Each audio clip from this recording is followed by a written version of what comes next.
Julian Assange just explained what happened in Vegas. The FBI gave guns.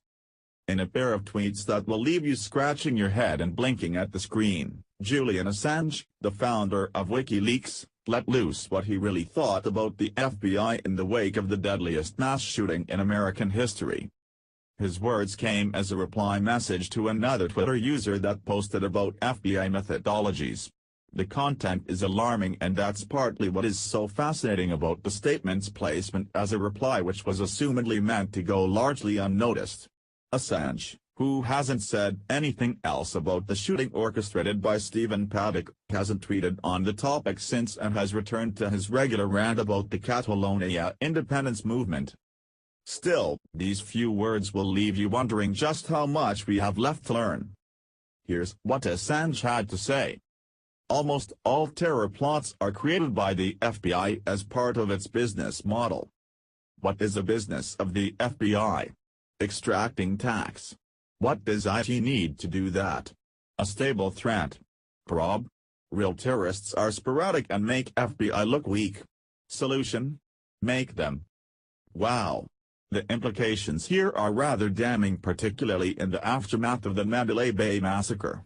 Truth be told, the FBI does in fact have a long history of giving mentally deranged individuals weapons and then arresting them for plotting attacks. This is well documented, and there is often some news segment discussing the latest sting conducted by federal agents resulting in the arrests of a radical or potential domestic terrorist.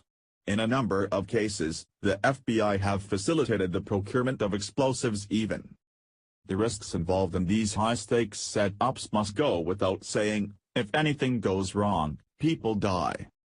Take for example the gun-running scheme conducted under the operation named Fast and Furious. Acting under the theory that weapons could be used like a medical tracer at a hospital, guns were injected into the cartel system by federal agents that sold them to the gangs in the hopes that they could trace them back to the organization. The results were abysmal and people died, some of them were border agents. Assange had more to say. The FBI is giving guns to the mentally ill to attack people, then leaping in to save the day, cameras rolling. What a bunch of jerks.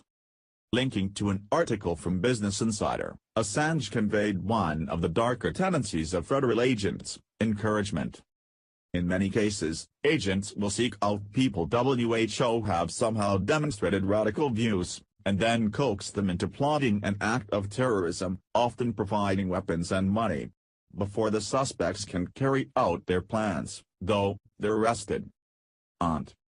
Last March, The Intercept profiled 25-year-old Sami Yusmikak, who was broke and struggling with mental illness when he became the target of an FBI sting operation. The FBI provided all of the weapons seen in Yusmikak's martyrdom video, The Intercept reported. The Bureau also gave Yusmikak the car bomb he allegedly planned to detonate, and even money for a taxi so he could get to where the FBI needed him to go. Now, this leaves every sane individual with a number of questions left unanswered. First, if the sheriff believes it was impossible for Paddock to have acted alone, who helped him? And, second, what if the federal agents were in contact with him? Finally, why would Assange choose to tweet this information out now?